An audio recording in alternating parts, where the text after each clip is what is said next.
Welcome to the Bad Kids Don't Exist podcast. This is the podcast that helps adults better understand kids so that kids and their caregivers can thrive.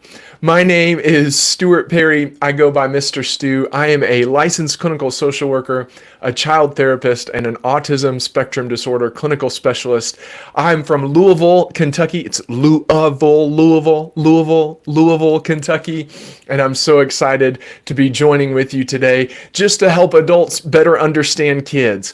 If you have been following me on social media, you know that today I also have a major announcement that I'm going to drop in just a moment, all about my career and where things are headed for me. And I am so excited to be able to share that with you.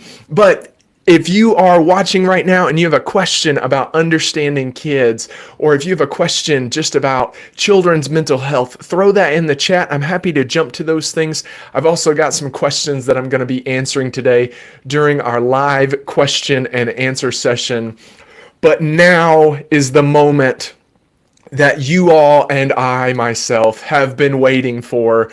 The big announcement for me and for my career. I am so happy to announce to you that on October 10th, World Mental Health Day, October 10th, 2024, I have a brand new book that is dropping on Amazon. It will be available on both Kindle and paperback versions. It's called Putting the Pieces Together, Understanding and Supporting Children with Autism Spectrum Disorder.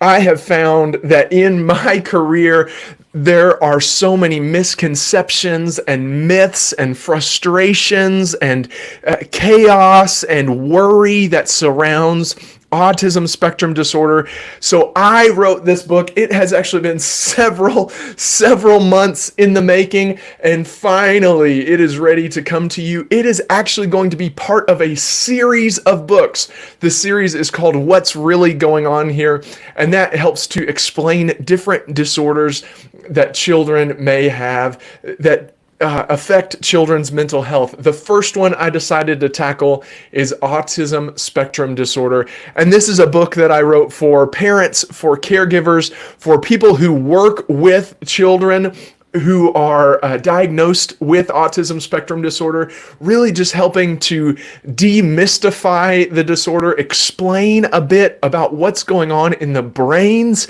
of children with autism spectrum disorder, and some real simple ways that you can support those children in your life. So if you are a parent, if you are a caregiver, if you are a teacher, if you are someone who interacts with children who are on the autism spectrum, this book is for you. Again, it's going to be available through Kindle. You can actually pre-order the book on Kindle right now. I'm going to put the link to that book in the chat on all the platforms. Let's see here. Yep, dropping it, putting it across all of them. Thank you so much, Cassie. Yes, I am very excited as well. The Kindle version is actually available for pre-order right now. And then the paperback version will be available on October 10th. It will come out. So of course I'll put out some things about that once it actually drops on Amazon. But I am so excited to be able to share this with you and share this work that I've been working on so hard. And I'm so excited to really just demystify things. To me, autism spectrum disorder is one of those things that is constantly just seen as overwhelming, or seen as something that is just almost like, oh, well, my child is diagnosed with autism spectrum disorder. And that is not the case at all.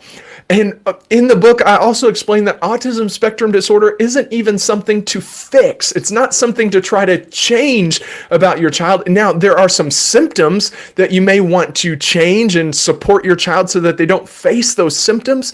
But people with autism spectrum disorder see the world through a beautiful, beautiful lens. So it's not about trying to change them into being something different. It's about supporting them so that they can show the rest of the world how amazing they really are. And that's what this book, Putting the Pieces Together, Understanding and Supporting Children with Autism Spectrum Disorder, is all about. I really tried to demystify things and make it as simple as possible. I don't want to trivialize autism spectrum disorder. It is definitely, it can be very complex and very complicated, and it can seem very overwhelming. But let me tell you this, people with autism spectrum disorder are amazing, and they're to be supported, not to be changed and not to be quote unquote fixed. We are here to support them and help them show the rest of the world how amazing they really are. So I am so excited to be dropping that book on October 10th. Like I said, you can pre-order the Kindle version on Amazon right now. The Kindle version is only $4.99. The paperback is only going to be $9.99. It is very simple. It's 135 pages, just chocked full of the science of autism spectrum disorder, what's actually going on in the brains of children with autism spectrum disorder, strategies for support both at home, and at school. And I go over what I call the 5 P's of supporting children with autism spectrum disorder. And I'll drop to you right now what those 5 P's are. It's patience, predictability, peace, a positive presumption, and play. If you can implement those 5 things into your life and implement them into the lives of the children that you support, you will see amazing growth as you support them with those 5 P's: patience, predictability, peace, a positive presumption, and play. I am so excited to help you put the pieces together, understanding and supporting children with autism spectrum disorder. That is my major announcement, and I'm so excited about this book and about where things are headed as I am writing more books and more childhood mental health disorders, and being able to help adults better understand kids so that kids and their caregivers thrive. So much frustration, so much overwhelm, so much stress comes from just misunderstanding, and maybe it's believing that something is a bigger problem than it really is, or maybe it's all this misinformation that's surrounding us about all of these different disorders. But I hope to break it down and make it simple for you so that you can understand and support those amazing, amazing children in your life. That is my major announcement. I hope that you will celebrate with me and jump on to Amazon, check out the book. You can read the description. You can check all those things out there. And please support me as we continue to go towards October 10th, World Mental Health Day, towards the full release of the book on both Kindle and paperback. You can search for Mister Stu Perry on Amazon. You can also search for Putting the Pieces Together, Autism, and you'll see the book there. And I threw the link into the chat on the different channels. YouTube was not allowing me to throw the link in the chat, but I will make sure that the link gets added to the description. And you can follow me on social media. It's at Mister Stu TV. That's MisterStu TV. I'm most active on YouTube, Facebook, and Instagram, and there will be book promotion all over the place right after this video. So thank you so much for joining me for my big announcement. I do have some questions that were sent in that I would love to be able to answer with you. And actually, the first question has a lot to do with that big announcement of the book release. Here is a message that got sent in to me on Instagram. My 4-year-old son was just diagnosed with autism, and I'm feeling really overwhelmed. I'm not sure what this means for his future or how to best support him. What should I be focusing on right now, and how can I better understand what he needs? This is a common question, especially as I work with parents and I diagnose their children with autism spectrum disorder, or they come to me after their child has been diagnosed with autism spectrum disorder, and they oftentimes say that they're feeling really overwhelmed and they're not sure what to do. Let me first tell you this. Take a deep breath. Autism spectrum disorder is not a death sentence. It is not something to panic about. But guess what? It is likely your child will need some support, just like every other child in the world needs support. And yes, some of those supports will need to be individualized and catered for your child, just like every other child in the entire world. So number one is just, you don't need to panic. I know it can seem overwhelming, and I know it can seem like autism spectrum disorder, I've heard so much about that. Well, guess what? Breathe easy. We are learning more every single day. And just so you know, it's not something to be wildly concerned about. Just know your child is going to need support just like they would need support even if they weren't diagnosed with autism spectrum disorder. And they'll need individualized care just like they would even if they weren't diagnosed with autism spectrum disorder. And in the book that's coming out on October 10th, Putting the Pieces Together, I'm going to plug it again, Putting the Pieces Together, Understanding and Supporting Children with Autism Spectrum Disorder, I try to break it down and really make it as simple as I can, that there's one major difficulty happening in the brains of children with autism spectrum disorder. I don't mean to trivialize it and say that this is the only thing that's happening, but because there's chemicals and all sorts of different things happening in the brain, and every individual is different as well. But the major difficulty in the brain of a child or an individual with autism spectrum disorder is that all the pieces of the brain are firing. They're all working. And actually, in children, each region of the brain is sometimes working faster and more intensely than someone who does not have autism. But those pieces of the brain are not coordinating with each other. It's this brain connectivity issue where all the pieces are active and they're all working, but they're not communicating to form one full picture. It's like several pictures all scattered rather than making one final image. So, as a caregiver, as a parent, your job is just to help those pieces work together. That's really what a lot of it comes down to. The reason that things like visual schedules can really help children with autism spectrum disorder, and all children, but especially those with autism spectrum disorder, is because a visual schedule helps pieces of the brain work together. Rather than trying to remember what's next and remember all the items that are necessary to do what is next, the visual schedule just presents it right there in a simple format where all the pieces of the brain can be working together.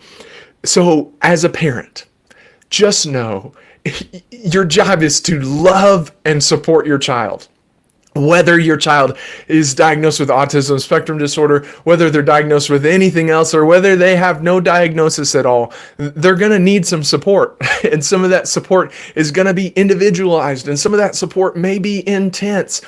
But if you will love your child and work to understand their perspective and understand what makes them amazing, and focus on the positives and help those pieces of their brain work together, then that is what you can do to be supporting your child who has this diagnosis of autism.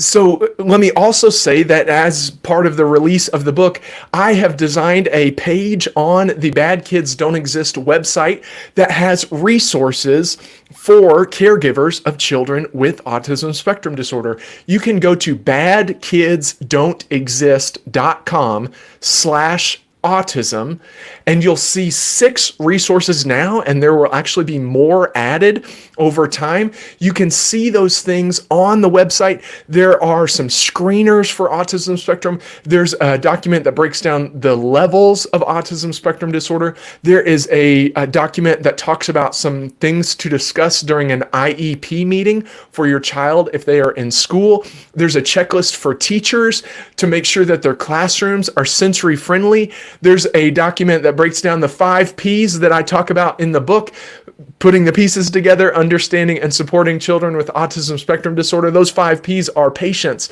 predictability, peace, positive presumption, and play. It breaks those down and shows some ways that you can implement those 5 P's into your daily routine. And there's a link to be able to purchase the book. So if you go to badkidsdon'texist.com/autism, you'll see all those things, and check back often because more and more things are going to be added for resources to go along with this book.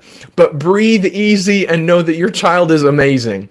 It's nothing to be overwhelmed by. It's nothing to panic about. Just focus on what makes them so amazing, and then see if you can find some ways to help those pieces of the brain work together, and see if you can show them a little more patience, and if you can build a little more predictability into their routine, and if you can make sure that their environment is peaceful, and if you can always believe that they are doing their best with the positive presumption, and if you can play with them, those things are going to be so beneficial. Just know that your child is amazing. And being diagnosed with autism spectrum disorder does not change that. As a matter of fact, you will see that there are some incredible things about children with autism spectrum disorder, just like there are amazing things about every single child in this world. Thank you so much for that question. I do have a few more that I'd love to go over during our time together. This one was sent in on Facebook. It says this: my 7-year-old son gets really panicked when we go to new places, or even when there's a slight change in our daily routine. It's like he can't calm down, and sometimes he even starts to scream or shut down completely. What can I do to help him feel less anxious and more in control during these moments? That is a great question, and it's one that comes up all the time when children, especially younger children, are going around to different places, and they're doing things that are new or doing things for the first time or the first few times. It can be scary. If you imagine walking into a grocery store even for the first time, and how big everything is, and how many different things there are, and colors and sounds and all sorts of stuff going on, it really can be overwhelming. And one of the best things that you can do for your child is to stay calm even when they are not. Our brains actually communicate with each other through these things that are called mirror neurons, where these mirror neurons replicate whatever it is that we see from the people that we're closest to. And for children, that's their primary caregivers, typically their parents or those who are taking care of them. So if you are panicked when they are panicked, then that's going to make them panic more. But if you can stay calm when they panic, it will help them calm down. And then there are some specific strategies that I can offer for you. There's one in particular that I love to do because you can turn it into kind of a game, and it's a bit of a distraction. A lot of times when children are panicked and maybe they're throwing a tantrum or they're dysregulated, a lot of times we want them to immediately calm down and stop. We don't want to be playful with them before they calm down and stop. We want them to calm down and stop, and then we'll move on. But with young children, that's not the way that it works.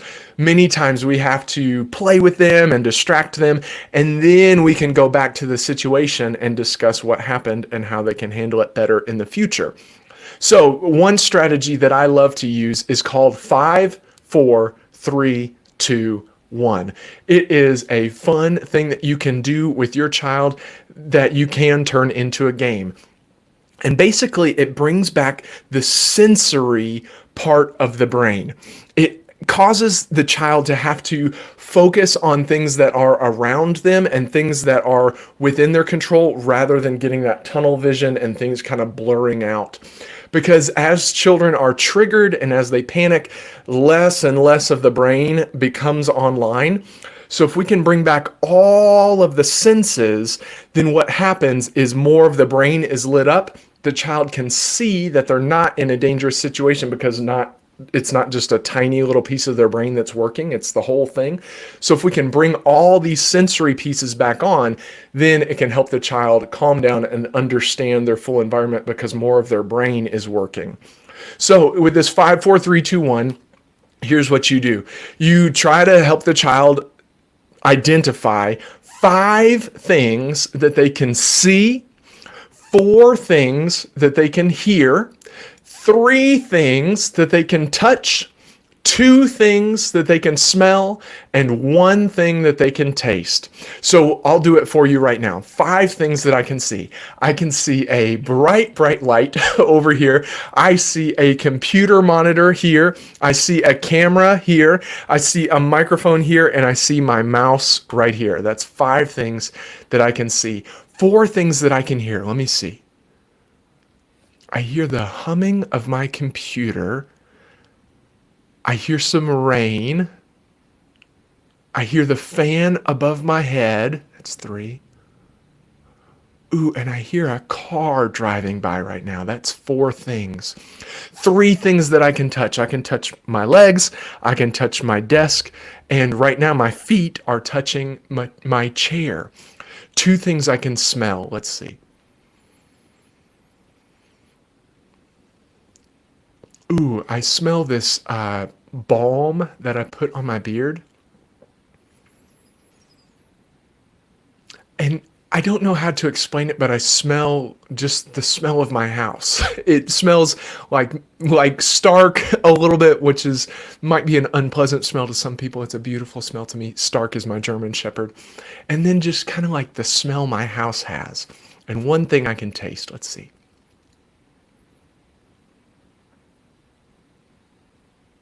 There's nothing strong that I can taste, but I taste just like I guess the spit that's in my mouth. I know that might be kind of gross, but that's my 1 thing that I can taste right now. You can do this with your child. So when they're panicked, rather than rushing in and being like, hey, calm down, calm down, calm down, you can run over to them and be like, hey, hey, hey, I know, it's really tough right now, but what are 5 things you can see right now?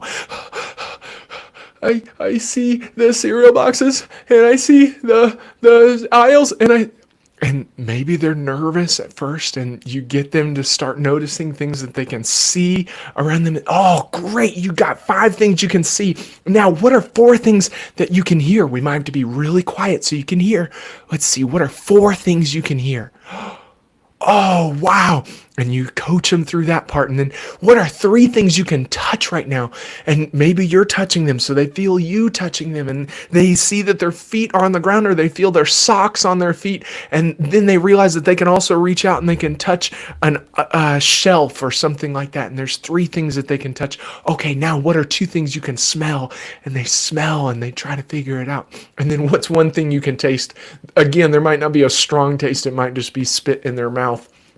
But if you will do that 5, 4, 3, 2, 1, it's kind of like, yes, I know all this is wild and chaotic, and I know it seems very overwhelming, but let's just focus on something else for a bit. Let's bring in all the senses.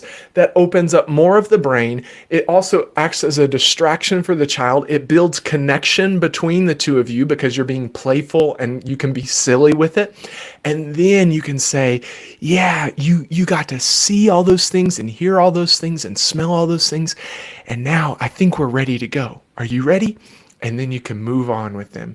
So that 5, 4, 3, 2, 1 is one of my favorite strategies that you can use anytime a child is panicked. 5 things you can see, 4 things you can hear, 3 things you can touch, 2 things you can smell, and 1 thing you can taste. And if you'll do that 5, 4, 3, 2, 1, then your child can bring online more of their brain, and they can be distracted, and hopefully that will help them calm down a little bit more. Great question. Thank you so much for sending that in. I am so excited to see some people joining us. I want to jump to some of the things. I see several people over on Instagram. Thank you all so much for joining. I see some friends on YouTube. Thank you so much. And Cassie has a comment over on Facebook. Let's see. Oh, yes. Cassie says there are some services in Louisville, Kentucky. She has posted those in Facebook. So if you are interested, especially if your child is diagnosed with autism spectrum disorder or a developmental disability of some kind or a developmental difference of some kind, then you can check out the services that Cassie recommends. There is a company that uses what's called DSD services, and she recommends a company called 7 Counties.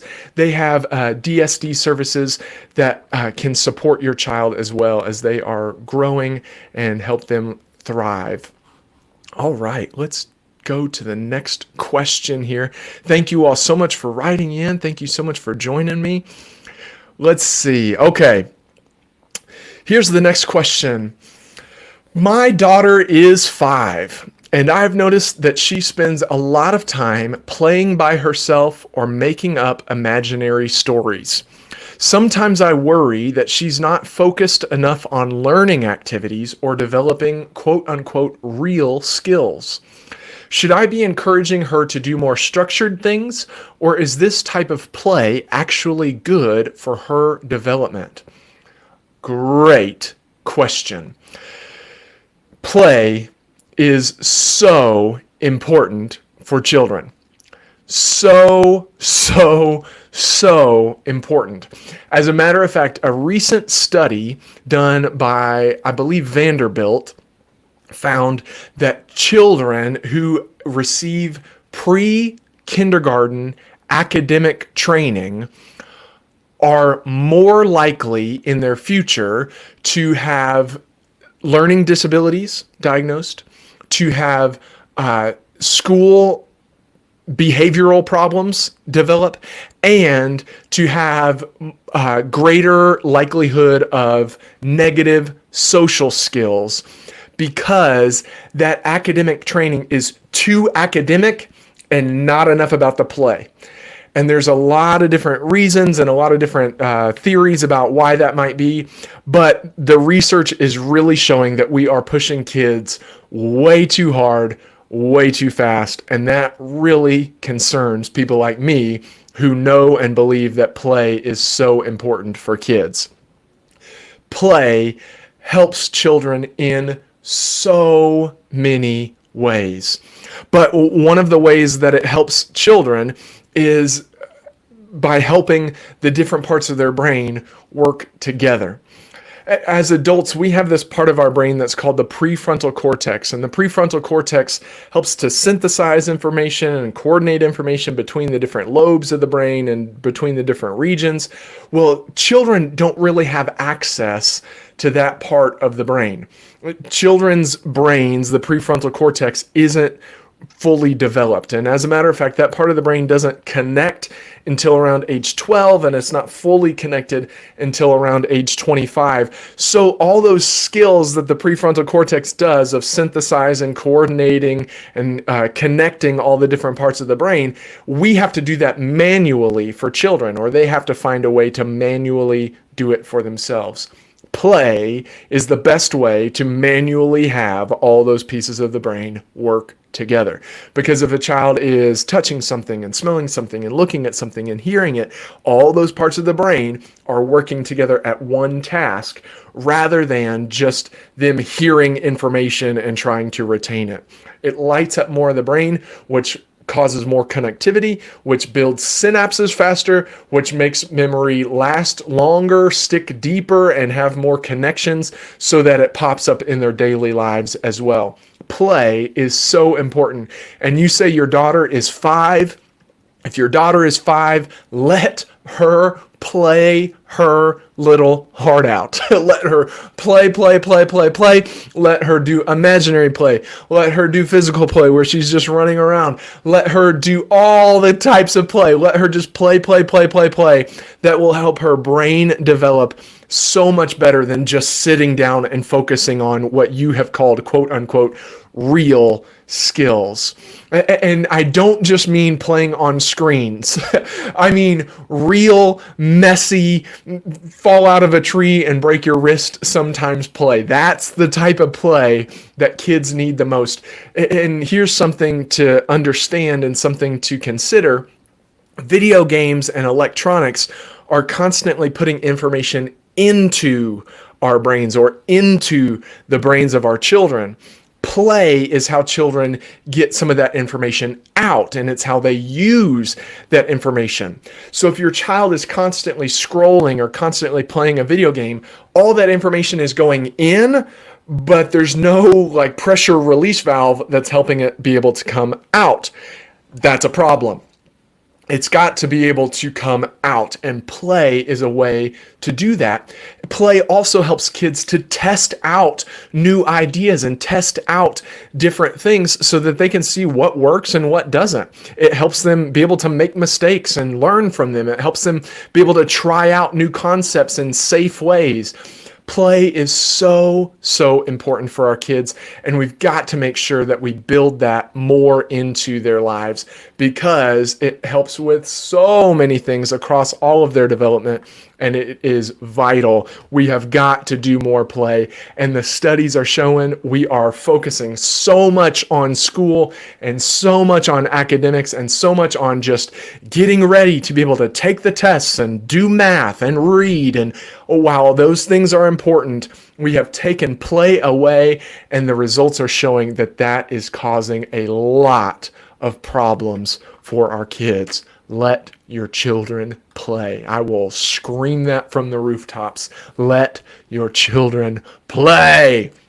Thank you so much for writing in. And that's one of the reasons that in my book, Putting the Pieces Together, Understanding and Supporting Children with Autism Spectrum Disorder, it's one of the reasons why play is such an important thing for all children, and especially those who have any type of mental health diagnosis, because it helps light up different parts of the brain and it helps them coordinate and synthesize and really work together. All right, I've got one more thing that was written in, and this one looks like it came in on YouTube. Okay. Here's what this one says. I've been hearing a lot about how parent stress is becoming a public health concern. I try to take care of myself, but it's so hard to manage work, kids, and everything else. Ooh, amen. Why is this getting so much attention now? And what can I do to protect my mental health when it feels like everything is piling up? Great question. If you are unaware, the Surgeon General of the United States of America actually just put out a warning that parents' stress is becoming a public health concern, that parents are completely stressed out and that it is becoming a real problem for the parents and for the kids that those parents are raising. So yes, it is a problem, and really, there's a lot of different things that go into that. So let me kind of break down some thoughts that I have, and then I'll share with you some ways that I think that this can be addressed. First and foremost, we have to stop saying that parents are responsible for everything that their child does in every environment.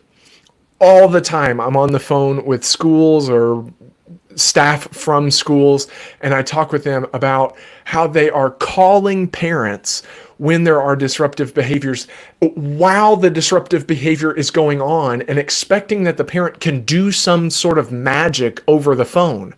And that happens in all sorts of different environments, whether it's school or church or daycare or whatever it might be. These calls happen while the behavior is going on, And it's just expected that a parent is going to know some magic that can just make the behavior stop over the phone. That's the expectation right now. And we have to stop believing that that's the truth. We have to stop accepting that. We have to stop saying that parents are responsible for every little thing that their child does in every environment. Yes, it is a parent's job to build up their child so that their child can have self-regulation skills and their child can function across different environments. But if they're at school and there's a problem at school, that's a problem with the school. That's a problem that the school needs to handle. And yes, a parent can be called in for part of that after the disruptive behavior has taken place. But to call and expect that a parent is going to just have something magical to say or do over a phone call or through a text message that is just going to stop all negative behaviors from happening is just, it's unacceptable. We can't put that on our parents. Parents right now are stressed out of their minds because everyone has put all responsibility back on the parent. When really, yes, again, like I said, it's a parent's job to help their child learn these skills. But if it's at school, guess what? It's the teacher's job to manage the class. And I understand. I get it. I love teachers. I have relatives who are teachers. I have relatives who have retired as teachers. And I know it's chaotic. But guess what? That's part of the job. It's part of what you got to do. And so you have to find a way to work with that child. Then after the disruptive behavior has taken place, you can follow up with the parent to talk with them so that the parent can work with the child at home. But if you are calling the parent while the disruptive behavior is going on, then it's just stressing out the parent and it's sending a message to the child that you don't know what you're doing, that you don't want to learn how to work with them, and that all it is just trying to be punitive and trying to get them in more trouble. Stop calling and texting when the behavior is going on. Handle the behavior, work with the child, then move forward, and then you can notify the parent that something happened. But if you are calling or texting, that is adding so much stress because there's nothing magical that can be done over the phone. And here's the other thing. If you call or text a parent during a disruptive behavior, then you are going to have to call or text the parent more often, not less often. Research shows that if you are calling or texting the parent during a disruptive behavior, that you will end up having to call or text more often, not less often, more often, because it sends the message to the child that you are not the one to help them when they're dysregulated. So it causes them to be more dysregulated because they feel unsafe when they're around you. And then you're going to have to call the parent even more often. So we have created this cycle of calling and texting in the moment, thinking that it was going to make the behavior decrease over time, but it's actually increasing the behaviors over time, and it's causing chaos. We have to stop saying that parents are accountable for every single little thing their child does in every single environment. That is leading to a lot of parent stress. Thank you for the preaches and amens and hearts that I'm getting. Thank you so much for that. It's not what I do it for. I do it to say the truth. But we have to stop with that. Teachers, you are capable. Principals, you are capable. Counselors, you are capable. And I know it's frustrating, and I know it's chaotic, and I know you've got 30 other kids in the classroom. I know all of that is true. But calling or texting in the moment should not be the answer. It stresses the parent out more, and it's going to cause you more stress in the future because you think it's going to make them not do it tomorrow, but it actually makes them more likely to do it again tomorrow. Follow up with the parent afterwards so that you can have a conversation about how to best support this child, but putting it on the parent to handle the situation over a phone call is an expectation that we should not be putting on anybody. Even when people call me as a professional therapist, schools or staff from schools will call me, or daycares will call me, or I've even had churches who have called me, and staff from churches who have called me. and they say, so-and-so is having a tantrum, we need you to help it stop. There's nothing, even as a professional, that I can do over a phone call to just make it stop. That is also going to be the best support for that child.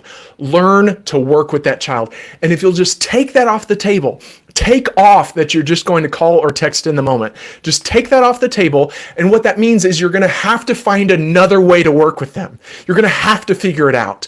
And if you take it off the table, it will be stressful. It will be chaotic. It will be wild. It will feel like you should just go back to calling or texting, but you shouldn't. Stop it. Take it off the table, and you will find other ways to work with children that are more supportive, less punitive, and the strategies that actually work. The Surgeon General is not wrong. Parents are stressed out of their minds, but it's because we have told them that they are responsible for every little choice that their child might make in any environment that their child may ever go into. That's not it. We have to stop doing that to them. Whew. There was one. That was just one part of what I wanted to say.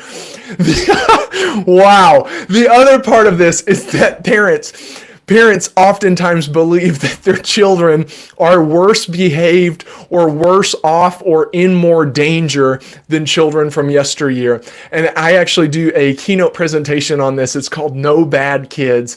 And it's all about how misinformation has caused us to coddle kids and how misinformation has caused us to treat children like little adults. Kids are not worse behaved. As a matter of fact, by every statistical measure, children are better behaved than children even from the 80s. Children now are committing fewer crimes. Children are using fewer drugs. Children are better behaved by all of those statistical measures, except for being able to handle their emotions. And that is because we put it on their parents to handle the child's emotions rather than working with the child to help the child learn how to handle their own emotions. Also, kids are not worse off. They are not in more danger than yesteryear. Let me give you a couple statistics.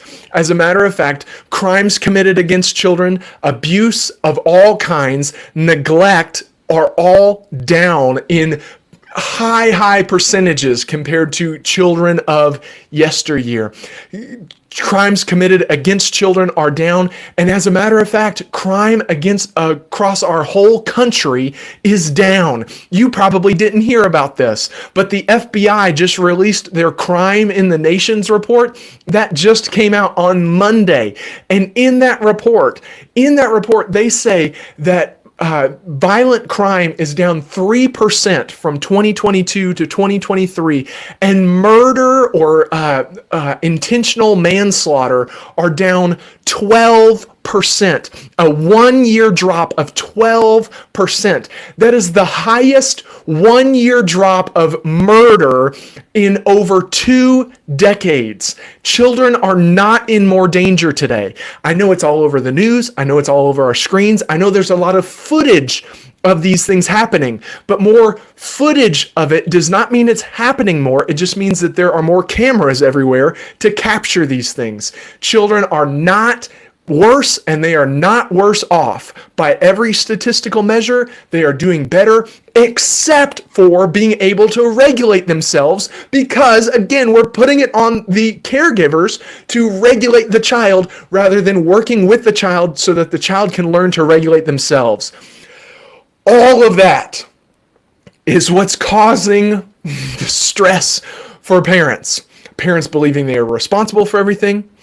Parents believing that kids are already worse behaved, and parents believing that kids are in more danger today. All of that is causing so much stress. So let me give you a few things that you can do. Number one, it is not your job to control your child. It is your job to help your child learn to control themselves. That is your job. It is not your job to jump in and control them. It is your job to help them learn how to do that on their own. That is a process. It is not a one-time thing. There are no gimmicks. There are no tricks. There are no pills that do that for you. It's a process of helping your child see that when they feel these big emotions, they can still stay in control of themselves. That's the first thing. The other things might be a bit more complicated and might get me a lot of hate, but I'm going to say them. Here in Louisville, Kentucky, this is all I can speak for. I don't know about other school districts, but here in Louisville, Kentucky, if a staff member from a school ever calls you to come and pick up your child because that child is dysregulated, having a tantrum, whatever it might be, you can ask the question, are they being suspended?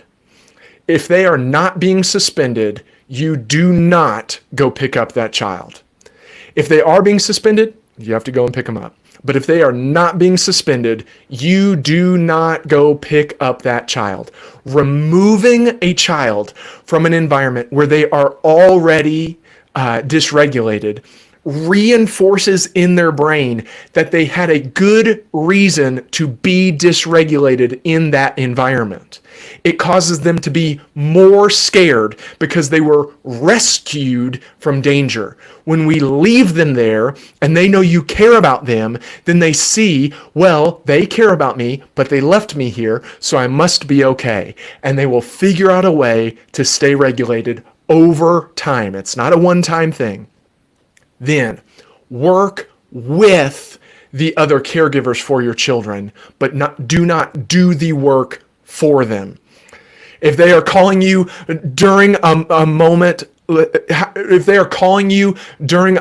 dysregulation or tantrum or something like that, then you can tell them that you would love to discuss it with them once the situation is over, but there's nothing you can do right now. So have that conversation with them and be willing to talk with them and collaborate with them and really work hard and offer strategies. Tell them things that work at home. And they can tell you things that work in their environments. You can collaborate and work together, but you are not responsible for that. If they are somewhere else in the care of a professional, that's the job of the professional. Parents, you are amazing. And teachers, you are amazing. And caregivers, you are amazing. Principals, counselors, everybody who works with children, you are amazing. And you can do this. We have to quit taking easy, simple ways out and just going to the easiest thing that we can do so that our job gets easier, rather than supporting a child to develop the skills they're going to need later in life. Yes, parents are stressed out, but I think we can work on it. We have to stop believing that kids are worse. We have to stop believing that kids are worse off. It's not true. Neither of those things is true. And then we have to stop trying to control our kids and stop demanding that other people control children, and instead find ways to work with children so that those children can learn to control themselves. That is a soapbox. That was like 20 minutes, I think. I think I just went 20 minutes on that one question. Wow. Okay. Well, great. Thank you so much. Cassie, I see you saying preach. I see some likes. I see some hearts. I see some amens thrown in the chat. Let's see. Bizzo, let's see. How's your beard so thick at the end of it? It's like you have a high top fade, but it's a low bottom fade. I don't know what either of those things mean, but yes, I do have a voluptuous beard that I am very proud of. One thing with my beard, here's something you may not know.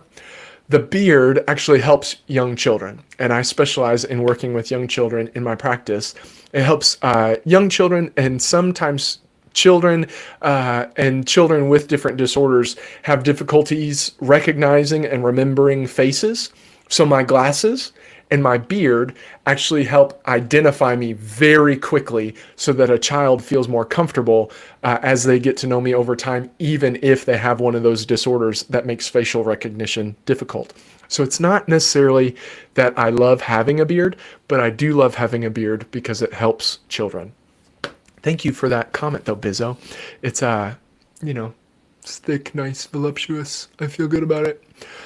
Well, thank you all so much for joining in for the live stream today. Please, please, please check out my brand new book. It will be live on October 10th. It's available for pre-sale on Kindle right now. It's Putting the Pieces Together, Understanding and Supporting Children with Autism Spectrum Disorder. I'll put the link. The links are on Instagram and Facebook, and I will also add the link to the YouTube video. Thank you all so much for celebrating with me. Thank you so much for being here today. And thank you so much for sending in your questions. If you have a question, feel free to write it in on any of my social media. It's at Mister Stu TV. That's MisterStuTV. I'm most active on YouTube and Facebook and Instagram. I'm beginning to get more active on Threads, and I think I'm not going to go with X just because it is very complicated and I don't understand it. So if you will check me out on those channels, you can send a message in with your question. You can also write question@MrStuTV.com, and that's an email address. You can send it right in.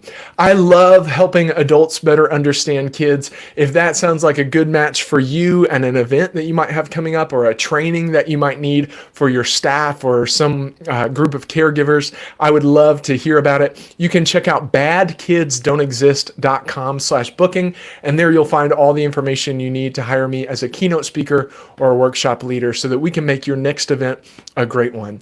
Until next time, remember that some things exist, some things don't. Bad kids don't exist. Thanks so much.